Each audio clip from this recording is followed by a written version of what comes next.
Hello, world. What is up? Welcome to Build.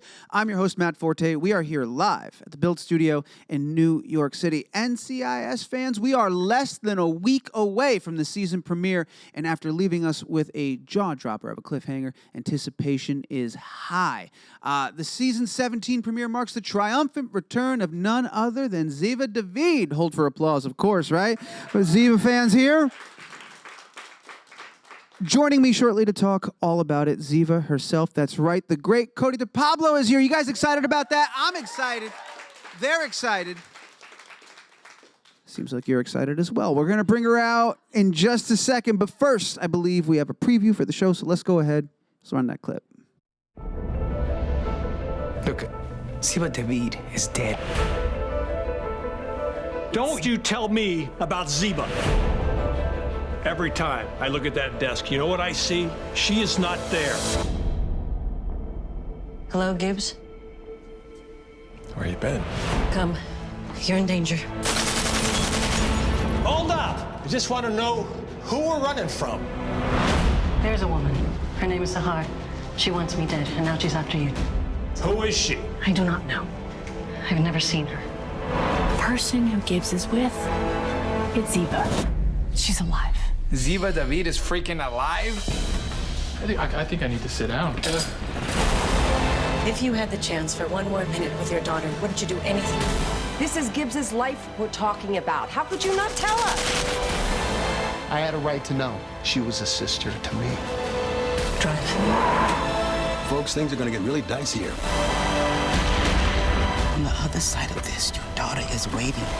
Gibbs, we are not who we once were. Doesn't matter who we are. I'm not leaving. Oh, man, ladies and gentlemen, Cote de Pablo right here. Ziva.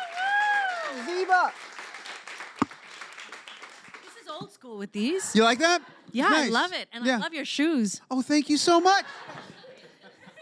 Do you want to tell them or should I tell them? You can tell them. I No, think it's you can tell You them. want me to But- tell them? yeah. When I went backstage to say hello to Cody here before the show started, she thought she was under the impression, rightfully so, as I walked in, that I was wearing, you know those little elastic disposable booties you get when you go to an open house, the light blue ones that look identical to these shoes? Well, you made the common mistake that perhaps it's what I was wearing. And- Not the yeah. case. Not the And case. then I had to do a double take, and I was like, I was going to say my first instinct was, oh my God, he's wearing Smurf shoes. And then I thought, shoes, no, they're not Smurf shoes. They are actual booties for open houses. And then I thought, I'm going to get them. They are one of my favorites. I get a lot of comments. That's the first time I've gotten booties. I've heard Smurf shoes. I like Smurf shoes. Yeah, Smurf is good. I don't mind that. And you know what we call Mark Harmon? What do you? Papa Smurf. Papa Smurf. That's So I actually thought, bringing it back to NCIS, that you were wearing those in honor of Papa Smurf. I wish I was that Actually, clever. I didn't think that at all. But, No, but I thought about you did. But I thought about it now, and I was like, that makes sense. Say it. Can we say it? Tell you what, we are live. Can we start over and just say that's why I'm wearing this? Can we do that? Let's go back. Oh, okay. So here we are. Yes. And our lovely gentleman here is wearing You know why I'm Smurf wearing these. shoes. You know why I'm wearing these, right? Yes, because of Mark Harmon. Right. Papa Smurf. Known as Papa Smurf. Papa Smurf. And Mark, he watches this show, so it's good that He's knows. actually watching now. Right now. He's Right a big now. fan of Hi. Bill. Hey, Mark. These are for you, buddy. These are. Actually shipping them to you as we speak. No, they're none of those things, but now they are forever. That is how I will know them. These are the Mark Harmon Papa Smurf shoes. Every time I put them on, that's what I will Will be think Papa of. Smurf the second. That is it. Good. I like that. And if I ever see you in the streets of Manhattan, I'll just go, Smurf! And I'll know that's me. And you'll know it's you. Know immediately. Welcome to the show. Thank you so Thank you. much for being here. I can tell we're going to have a lot of fun talking about this amazing show that you're back. It's so exciting that you're back. We are less than a week away, I was saying in the intro. How do you feel about Ziva's triumphant return? Are you excited? The fans are excited. How does Cody feel? I'm actually really excited. Yeah? I was, at the beginning, of course, I was jittery and I was a little nervous. My first scene, which was the last scene of season 16. It was just a tiny pop, so it wasn't anything like, oh my God, it's a massive scene or anything, but it was the first time back on set. And that in itself can be nerve-wracking for somebody who's been away from the set for a long time. I haven't seen a lot of the crew members. I certainly haven't seen a lot of the cast members. And even though the scene was only with Mark, there was that like, oh, it's the scene, you know? And so, you know, it was like a top secret operation. My God, these guys were like, no joke. They were calling every second. We're delayed by an hour. We're delayed by 2 hours. Just you wait, stay put. I was like, where am I going to go? This is what I'm here for this. You know, you had to enter through like a secret back entrance at the studio or something. Secret back entrance, and 5 minutes before the car pulled up, the executive producer called and he said, "Duck," and I was like, "Duck for what? People may see you." There was no one there. It was 12 midnight. 12 midnight popped, you know, we popped in and then all of a sudden parked. And of course, people from the production office were waiting. Some of them had flowers. "Welcome back." Tears, like, "Oh my God, we missed you." And I was like, "Oh, not now, guys, not now. I have to go act." You got to get into the zone. Yeah. That's so sweet, though. Were you surprised to see the Ziva zone? Were you surprised? You can take that. Were you surprised to see any of that, to see the flowers and the reception? Because you said you were nervous going in. She didn't know what to expect going back. Well, right? and also, you know, they had secret pages, which, by the way, were very simple, obviously. You know, the text in that particular scene was very, very easy. But, you know, you're going back into this obviously familiar place, but it's all very new. After a long time, it's all very new. But it was just, but it was great. It was great. And as soon as I walked in, you know, the crew started clapping, and I felt, oh, I'm home. And then, of course, it was like, you know, one of the directors, my favorite directors, Warmby was there, Tony Warmby, and he was like, he's like tiny, and he's got like white hair, and he looks like a character out of like Lord of the Rings. Michael and I used to talk about it all the time. We were like, oh my God, he looks like something out of like Lord of the Rings, you know? And he was like, and he had an accent, so I was like, we called him Nata Bata, you know? So it was like, "Hello, Nata." So we just saw him, and I just gave him a big hug and a kiss, and he was like, you know, he was just as, you know, Lord of the Rings looking at me, just. Which is always nice to come home to see that. How long ago did you film that? How long ago did that happen? This was a couple of months ago. Right. So you had to sit on that secret for a while. Well, you know, the secret, I think I had to sit on that secret for about a month. Yeah. And then once it was out, it was, you know, well, I went to get coffee one morning, and literally I'm walking to get coffee, and then it was like, "Oh my God, you're back," you know? And it was just one of those moments where, I guess people are watching the show, you know what I mean? Like, yes, people are watching. And they're seeing this face and putting it into context. They're like, "That's the girl," you know, so. Not to get too fanboy here, but when Ziva showed up at the stairs and she was like warning Gibbs and all that, I don't know if it was like, I think it was season 3, but it reminded me of a moment where Ziva was at the top of the stairs, had to save Gibbs and had to shoot Arya. Was that intentional, or am I looking for something that wasn't there, or was it like a poetic moment of like Ziva's saving Gibbs again? Come on now, you know that's intentional. You think the writers at NCIS season 17 and end of 16 don't have these things in mind? They're working, you know.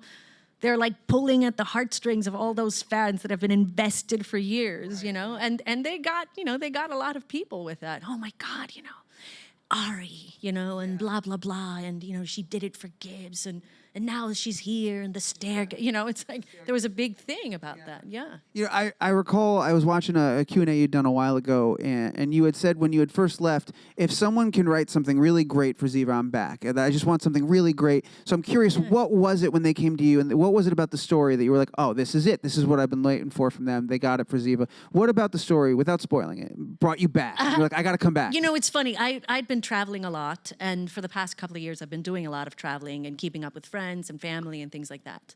And everywhere I went, there was just a lot of love for the character. And every single time there was the same question. Are you ever coming back? And my honest answer was, I don't think so. Maybe, I don't know, you know. There came a point, I think, when I thought, well, you know, I think the fans would love to see her. And then the greatest thing happened. One of the writers, who's one of my, you know, a friend, but also a terrific writer for NCIS, a woman who was, she had always really loved and respected this character. She called me up and she said, where do you think Ziva's been? And then we got into this very sort of fun conversation about where the character's been and where I think, what I think she's gone through, and where the daughter is, and how she feels about Tony and all these things. And then before I knew it, I was once again back feeling all these things about the character. And it was just very easy. And then from there, she said, what do you think about this and this and this? And then, of course, the executive producers were like, well, would you consider? And I said, well, yes, depending on what you guys come up with. But, Gina and I had been sort of talking. And then it was just a very easy transition from there because it seemed that we were all on the same page. Yeah. Was that when you first became aware of like how much people loved Ziva, when you started traveling around and seeing that? Like, when did it hit you that this character resonated so deeply with so many people and everybody was sad to see you go and now so excited to see you coming back? Well, it's funny. When I first started NCIS, social media was not a big thing. Right. This was, it was, I hate saying it, another era. We watched the show by candlelight, like it was a different time. Yes, we ate different things. Yeah, I wore fur things, but vegan fur. Yeah, we were. Yeah, it was just a different time. But but it was. Might as well have been. Honestly, it might as well have been the social media happened, and then everything. Yeah, and that was it. But yes, I think it was. I think you could feel people. Obviously, the moment I walked away from the show, you could feel obviously people wanting to talk to you and why, and all these questions, and then later on, when the social media platforms started happening, then it was, look who I found walking in Athens. Look who I found, in Milan. You know what I mean? And, it was like, where's Waldo? Like, where's Cote de Pablo? You know what I mean? Where's Cote de Pablo or Ziva David, And so, at a certain point, it just became like a very organic thing to go back and to do it for primarily, the fans. And obviously, because there was something that was written by a woman who I respect very much, and also somebody who really respects the character and wants to do right by the character, and who's a mother, who's a very powerful woman herself. And so I thought, well, this is in good hands. Yeah. Is that because you're breathing rare air? You're having an experience not every human gets to have, which is where you've created this thing, you've worked so hard on it, and now it's being recognized globally. Was that scary at first when it was like, oh, look who I saw here? When people just started posting that they saw you places? Well, you're talking about social media or the show? Social media, like when you started to see those posts and social media started came around, and you were being recognized all over. Media, yeah. So it's incredible. It's almost like you're talking about a world that I'm not a part of. That every once in a while I'm like, oh, what are you doing? Like what's going on out here? And then all of a sudden I realize it's fascinating. You know what I mean? Like, oh, that world is fascinating and shiny, and everyone's pretty, and everyone's having a great time. So we appear, right? But it's funny, the other day, one of my really good friends said, why are you not on social media? And I said, I'm not saying no to it. I've never said like, oh, no, it's not. But when I'm having fun, I'm not taking pictures of myself. Yeah. I'm just having fun. And I'm too busy having fun, so I really haven't had a moment. However, I know how it can be an incredibly powerful tool, and how very smart people sometimes use it as platforms to shed light on certain issues, and really creative platforms for artistic things, and a lot of people do really artistic things with it. So I'm not completely opposed to it. I need to find an angle. I don't want it to be just like, when I thought, well, I love photography and I love traveling. So I thought, well, and I love cooking and I love meeting people. And so I was like, well, oh my God, this is perfect. Maybe I could use it, But it's something that I guess I'm negotiating within myself, because I'm an incredibly private person. So, maybe one. Also, you love doing those things, and it's hard having fallen in love with those activities to stop yourself in the middle of it and remind yourself to document it. I think if you didn't grow up doing that, if we weren't accustomed to doing that, it becomes hard to fold that into the routine of this thing that you love doing. Can I give you props on something? I would love for you to do that. Okay, so I've done like a lot of TV shows, and I have to say that a lot of them are very kind of like formal and all of that. There's a quality about the informality and the casual aspect of this that makes it seem like you and I have had this conversation forever, and that I'm like just chilling with you in your living room, or we're meeting for coffee. And I can't say how cool, how this is so cool for an actor who's done it forever. I'm not done yet. Okay, please. I wouldn't dream of stopping you. Go on. I've been doing this for many years, and I commend you. It's very natural. You do it really well, and it's really fun. It's a great studio for everyone who's never been here. Yeah. The audience. Well, you guys are pretty good too. Wow, thank you so much. I cannot express how much that means. Please come. It's like a really fun place. And he's actually great. And he'll give you maybe some blue shoes. I don't know. Perhaps. I've got honestly, all of it stems from these shoes. That's where my power lives. That's it. In my Smurf booties. That is in my mind, that's where you live. Yes, there is a larger version of this shoe that when we're done, I just go in there and wait for the next interview. Like the mushroom. That's exactly it. Yeah. Thank you so much for that. I want to bring it back to NCIS real quick. Do we have to? I'm kidding. I'm kidding. Of course we have to. Well, I was having so much fun with your blue shoes. That's why I said. Well, here, I'll do this for you. Speaking of the blue shoes, speaking of Papa Smurf, I want to talk a little more about Mark. Yeah. You called him one of your idols, one of your mentors, one of your acting mentors. And I'm just curious, when you came back, if you guys fell right back into the groove, or if it took a minute to find that zone again. He's more of like, he's a friend mentor. He was always like a father figure to me. And obviously Ziva and Gibbs have that, but Cody and Mark have a little of that. And, he's a very busy, famous man. Yeah.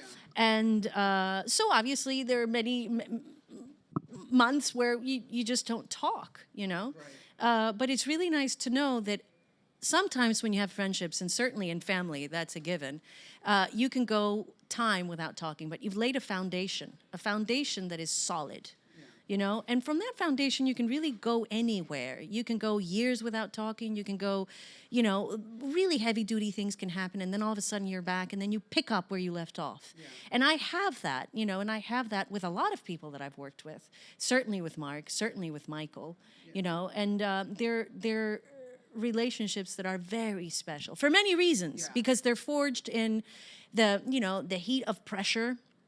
At times you're having really great days, and at times you're having very challenging days. You're sick, no one, it's funny, a person can take the day off, and that's fine, but for Mark, he can't take a day off because he's Gibbs. Who's going to play Gibbs? Who's going to play Denoza? Who's going to play McGee? Who's going to play, there is no one that can do your job, and you have to come up. And sometimes you're hurting, because obviously it's 10 months a year that you're shooting. And so we went through something incredible, which were years of working closely together. And like I said, we were forged in fire. It's like it's plutonic. It's intense. That is an incredibly special relationship. That's hard to come by. And I was just talking to an old friend of mine who I hadn't seen in several years, and we got together, and I was doing that thing where you apologize for not being better at keeping touch, and they said, no, that's a sign of a true friend. Whenever we get back, it's like it's been 10 minutes. Doesn't matter how long it's been. It happened with Mark and I. We hadn't talked in a while, and then did we ever utter the words, I'm sorry, that, never. It was just like, I remember the first time I saw him, it was a secret meeting, with the producers before we even shot that scene, the first scene. And I think I went to the restroom for a second, and then I came back, and I had no idea that Mark was going to be there. It was on Wednesday at 2, and I thought he's for sure shooting. It didn't even cross my mind that he could be there. I knew that I was going to sit down with executive producers. Of course, he's one of them, but I thought, Mark is shooting. He's an actor. He's not going to be here. Well, and I turn around, I come outside, and who do I see? And Mark, and I have many nicknames for him. I have Mark, Marcos, Dorco, Dorky. I mean, I have so many different names. And of course, what came out of me as soon as I opened the door, I just went, oh my God! And it was like, Dorky, and I just gave him a big hug, and he just went, Coates, and it was just...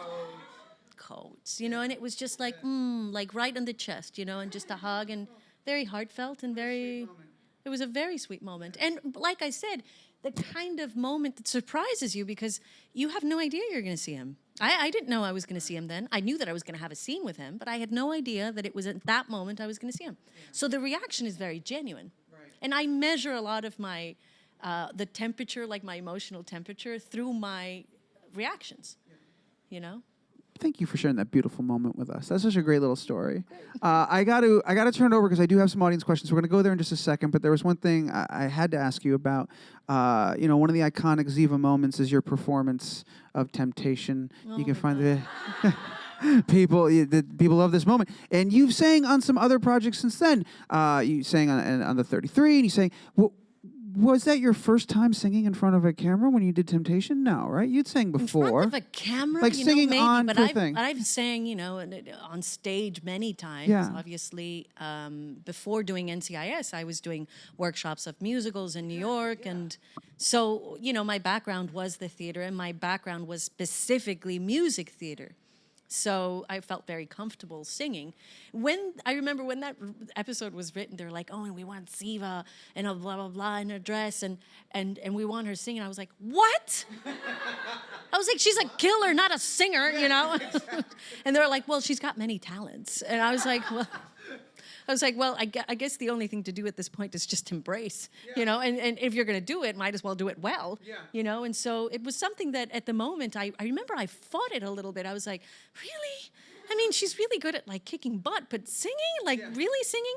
Because for a person that sings, asking somebody that sings to sing badly, it's like, it's like asking somebody that dances to not dance on beat. You know what I mean? Like how it's like it's just not. It's like not, it's You've spent countless hours training to not be bad. Exactly. Like you've worked so hard at that. And so I was thinking, obviously, well, if she sings, then she doesn't sing well. Because that was my first thing.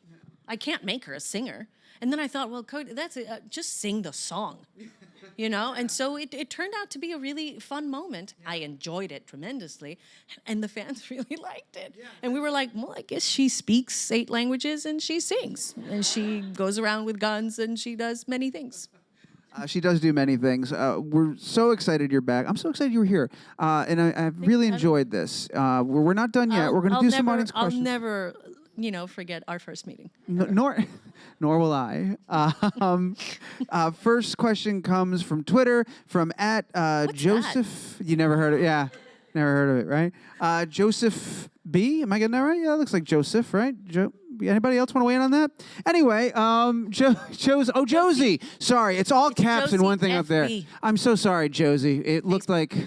I'm kidding. All right. Anyway, this comes from Josie FB, and it says, Cody, thank you for reprising your role of Ziva. I knew she was alive! ! Tell us about the experience of playing Ziva again. What felt the same? What felt different? Emotions you experienced? Is it weird without Tony? That's a lot of questions, Josie. We're going to let Cody pick the one she wants to answer. But thank you, Josie. Thank you very much. At the beginning I said I was a little nervous, but as soon as I read the script, it became very evident that she had gone through some massive changes, that she had gone through challenging life situations, and that would inform the character from now on.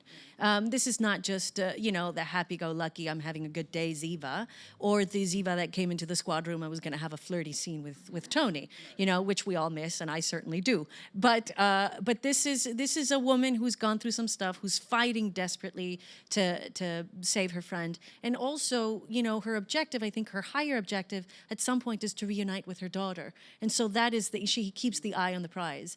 It's not a glamorous return in the sense that, she is once again disheveled. They love making this character just like dirty and you guys are scuffed up in that. Yeah, like scuffed up, it's like but I think it's gonna be but it's definitely a fun episode. It's complex and it's he's asking a lot of questions, she's asking a lot of questions. I think both of them have their issues with each other. I think she's got her wounds from what she perceives,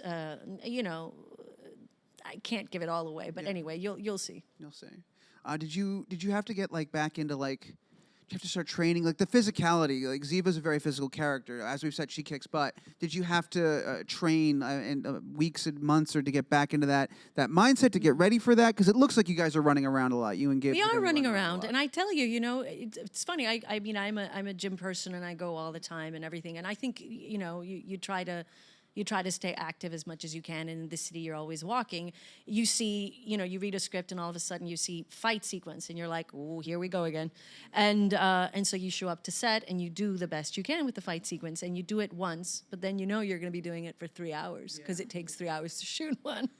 And the crazy thing about that is that the first time we did it once completely from beginning to end.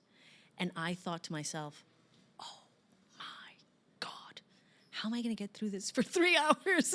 And I thought, is it just time or is it just because I haven't done this in a long time? We got it done, the magic of TV. You pick up little chunks here and there. But yeah, they're challenging. Yeah. There was a part of your mind that was like... There was a part of me that was like, how am I going to disguise this from everyone here? It was like 150 people going, oh my God, you make it look so easy. And I was like... It's not. Like, Still got it. It's Still really got it. Yeah, but I'm not saying it. I'm like just down, like looking down, going like, don't worry, don't have a panic attack. You'll get through it. And I was like, it was not easy. Man, I love when we get an opportunity to kind of pull the curtain back and just hear those moments. Those like very human moments. Sure, and there's a lot of people out there who will probably say like, oh no, easy peasy, just go back. The character part, the emotional part, that part I can do, but I don't know if blindfolded, but certainly, I can have a good day or two. Yeah. But the fighting part, boy, you just don't know until you're doing it. Yeah. Kate, fantastic. We've got at least 3 more questions. It looks like the next one's going to be right over here. Go for it. Hello. I like You're your so jumper. beautiful. Oh, thank you. I'm dying, and thank you. So I know you mentioned you have a background in theater and musical theater in addition to TV and film, and I was just wondering what advice you have for young, aspiring performers, especially when it comes to dealing with failure and rejection in that field. Ooh, that's a really great question. I remember once there was somebody who came up to me and they were very serious. They said, I want to be an actor and I want to be a performer. And I said, well, why? And they said, because I want to be rich and famous. And I remember I thought, oh, that's a wrong answer, Because chances are, if that's the reason you're doing it, don't do it. Because chances are it won't happen, The chances of people making it are slim. However, the chances of you pursuing the thing that you love to do is infinite. Because what you love to do, you have infinite possibilities for chasing after that. But if you're chasing after fame and fortune, ooh, that's a tough one to chase after. Hone in on your talents. Never give up on trying to be better. Take classes, and and stay very curious. That's what I always say. Thank you so much. You're welcome. Great question. Great advice. We've got another question. 2 more. Next one is also to my left. Hi. Hi. First of all, I want to say I love your ring. It's blinding. Thanks. It's cute. My question is... It's a prop. Oh, okay. My question is... No, that wasn't the question. Thank you so much. It's a prop. Thank you. Next one. We got another question. We got to keep it moving. The actual question is... She's like, no. The actual question is, I know that you're at a different point in your life now, so how does it feel coming back at this point in your life? Great. It feels really good. And like I said, I feel like I'm going back to obviously my set, my home. But the funny part, but the fascinating part too, was you walk into the set and you have brothers and sisters and everyone that you recognize. Well, there are a couple of brothers and sisters that I've never met. Aww, that must be fun. And so you go back and you're like, oh, and you are the little sister that I haven't met yet, Emily. And, and Wilmer, you are my other little brother, and so it was instant. They were very warm. They're very open. They're very sweet. They're very excited the character's back. They're really looking forward to having scenes with the character, and so they could not be nicer. And they're really hardworking. Oh, I'm glad. Thank you. Yeah. Great question, all of them. We've got time for one more, and I believe it is you, because you have a microphone. I do. You're lucky with that microphone. Hi. What was your most rewarding experience so far being on such an iconic running show such as NCIS? I think the most rewarding thing really is to be showered with a lot of love. Wherever I go, and my family can talk about it. Certainly, it's incredible how much this character has been embraced by so many people on an international level. I could be in Germany traveling incognito, or I could be in Italy, oh my God, you know, and all of a sudden it's a La Ziva, you know, and you're like, oh my God. And so people just, you know, they freak out, and I'm always approached, and I believe because the character is sort of a little bit of a badass, I'm always approached with a lot of respect. Because I think a lot of people think that they're approaching the character. And there's a part of me that's like, that's right. I was like, that's right. But, you know, it's funny. Cody and Ziva are very different people. I'm a very warm and open and, you know, at times a little, you know, like too open. Meaning like, oh, yeah, hugs. You know what I mean? Like I'm very... And I love the idea that she was embraced this way and that she's been admired by a lot of people as a very strong woman character out there. And so that I think is the best thing about having been on the show, the level of love, and then certainly, obviously, the experiences and the people that I've worked with. Awesome, thank you. Another fantastic question. When you're in Italy, is it always La Ziva? Because your name is the perfect Italian exclamation. Like, Cote de Pablo! Like, it is... It is ideal for someone to scream that across the street when they write. Does that ever happen? Is that... No? La Cote de Pablo. No. It sounds like somebody had really good pasta. Exactly. No. It's wonderful. It's jubilant. It is. You know, in Italy it's like a big deal, but in France it's like, it was massive. I remember once going there and, you know, one day waking up and saying, oh, I'm going to walk the streets of Paris. And I was staying in a hotel. And I left in the morning and I started walking, and then within 2-3 minutes, I had 8 people following me, and not like you know, civilians, not real people, but like people with massive cameras. And then I had 3 cars, and it was really exhausting. And I thought for a moment, my God, what it must be like for Brad Pitt and those guys. Like, for a moment there, I thought, I'm having a single day of this. The next day I got on a plane, by the way. I was like, nope, not doing it. But I felt incredible empathy for that lack of respect. Can you imagine any of you walking down the street and not being able to do a single thing without being like a camera on your face? You know, and that was... I got a taste of it once, and I thought, God, this is way too much. And it's way too much, and I know that there are many people that deal with it on a regular, everyday basis. And for that moment, I was like, thank you. You know, I was like, thank you.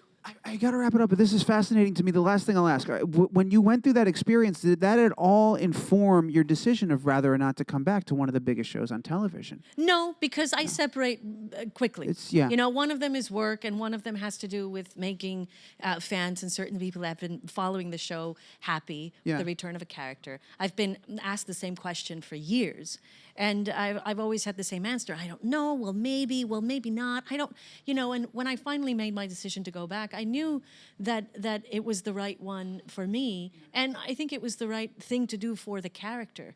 And for that reason, I'm incredibly grateful. I think everything aligned in such a way that has been just a fantastic journey. And I still have a couple of more episodes to go, but I feel like we started well, and, you know, we're going to be heading nicely into the finish line. So exciting. So exciting. Yeah. You say finish line. Is that going to be it for you think, or never say never? You mean ever in my life? No, I meant with... I'm like, no, I'm not retiring. I'm like, wait. No.